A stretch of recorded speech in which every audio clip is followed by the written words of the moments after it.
পাখি জগতের টিয়া পাখি দেখে আকর্ষিত হয় না এই রকম মানুষ খুঁজে পাওয়া দুষ্কর। টিয়া পাখির অসাধারণ সৌন্দর্যের দিক থেকে পৃথিবীর অন্যতম পাখি হিসাবে ধরা হয়। তাদের মানুষের ভাষা নকল করতে খুব বেশি সময় লাগে না। কথা বলার দিক দিয়ে এটি অন্যতম, আর সেই জন্যই কথা বলার দিক থেকে এবং সৌন্দর্যের দিক থেকে অন্যতম এই পাখিটি। আর এই পাখিটির মেল ফিমেল চিনতে আমাদের অনেকের সমস্যার সম্মুখীন হতে হয়। আজকের এই ভিডিওটির টপিক হচ্ছে টিয়া পাখির মেল ফিমেল অর্থাৎ নর মাদি কিভাবে চিনবেন তা নিয়ে আজকের এই ভিডিওটি সাজানো হয়েছে। আমাকে অনেকে রিকোয়েস্ট করেছেন, তাই এই ভিডিওটি আপনাদের সাথে শেয়ার করতে যাচ্ছি। সো ভিউয়ার্স, আপনারা যারা এই টিয়া পাখির মেল ফিমেল চিনতে প্রবলেম হয় তাদেরকে এই ভিডিওর মাধ্যমে একেবারে ক্লিয়ার করে দিব।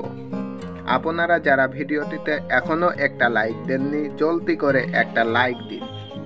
এই ভিডিওটিতে 10,000 লাইক অবশ্যই পূরণ করবেন এবং চ্যানেলে নতুন দর্শক হয়ে থাকলে চ্যানেলটি সাবস্ক্রাইব করুন।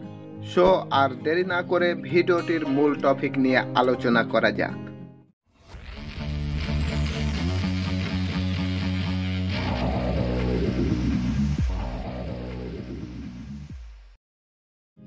টিয়া পাখির মেল ফিমেল অর্থাৎ নর মাদি চেনার ক্ষেত্রে পূর্ণবয়স্ক যে টিয়া পাখিগুলো আছে সেগুলোকে প্রায় মানুষই চিনতে পারবেন। একটি বয়স্ক মেল অর্থাৎ নর টিয়া পাখির গলায় হার বা রিং থাকে। এই রিংটির উপরের অংশ লাল এবং ঠোঁটের নিচের অংশ কালো হয়ে থাকে। একটি পূর্ণবয়স্ক ফিমেল অর্থাৎ মাদির গলায় এই ধরনের কোনো রকম রিং থাকে না। আরেকটা বিষয় আপনাদের মাথায় আসতে পারে যে এগুলো তো এমনিতেই চিনতে পারা যায়, কিন্তু ছোট বাচ্চা অবস্থায় টিয়া পাখির মেল ফিমেল কিভাবে চিনতে পারবো? এটির দুইটি অপশন আমার জানা আছে। একটি হচ্ছে বাচ্চা পাখির মেল ফিমেল চিনতে ডিএনএ পরীক্ষা করে চিনতে পারবেন, এবং অন্যটি হচ্ছে আপনার নিজের ধারণার উপর নির্ভর করে টিয়া পাখির মেল ফিমেল চিনতে পারবেন। কিন্তু এটি অনুমানিক হওয়ার ক্ষেত্রে মিস্টেক হতে পারে, তবে অনেক সময় মিলে যায়। এগুলোর বাইরে আরও অনেক নিয়মে টিয়া পাখির মেল ফিমেল চিনতে পারবেন। আরেকটা বিষয় হচ্ছে এই কথাটি আপনাদের মাঝে কেউ এই পর্যন্ত শেয়ার করেনি। অনেক ভাই আমাকে বলেন, টিয়া পাখির কত বয়স হলে নর মাদি শনাক্ত করা যায় অর্থাৎ চেনা যায়? সেই ক্ষেত্রে আমি আপনাদের সঠিক ধারণাটি দিতে পারবো।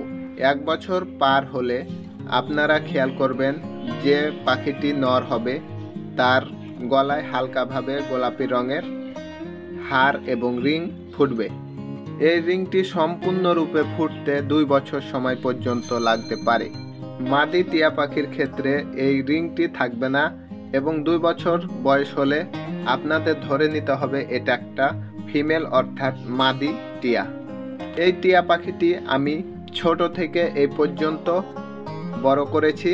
এর ক্ষেত্রে এর বয়স যখন 1 বছর পার হলো সেই সময় থেকে রিংটি ফুটতে লাগলো এবং এ পর্যন্ত 2 বছর পূরণ হতে 2 মাস পর্যন্ত আর সময় আছে।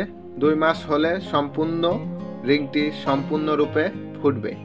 এই সবুজ টিয়া পাখির চেনার ক্ষেত্রে আপনাদের মাঝে কিছু কথা তুলে ধরা হলো, যেই কথাগুলো আপনাকে সবুজ টিয়া চিনতে সহায়তা করবে। সবুজ টিয়া অতি পরিচিত ও সুদর্শন পাখি। সবুজ টিয়া সহজেই পোষ মানে এবং মানুষের মতো কথা বলতে পারে। এদের দেহের দৈর্ঘ্য 42 সেন্টিমিটার, ওজন 125 গ্রাম থেকে 130 গ্রাম পর্যন্ত হয়ে থাকে। সামান্য কিছু পালক ছাড়া পুরো দেহই সবুজ। এর ঠোঁট টুকটুকে লাল, গলায় গোলাপি একটা রিং রয়েছে এবং লেজ অনেক লম্বা ও সুচল। সো ভিডিওটি এই পর্যন্ত। ভিডিওটি ভালো লাগলে অবশ্যই ভিডিওটিতে একটি লাইক করবেন এবং চ্যানেলে নতুন দর্শক হয়ে থাকলে চ্যানেলটি সাবস্ক্রাইব করবেন। ধন্যবাদ সবাইকে।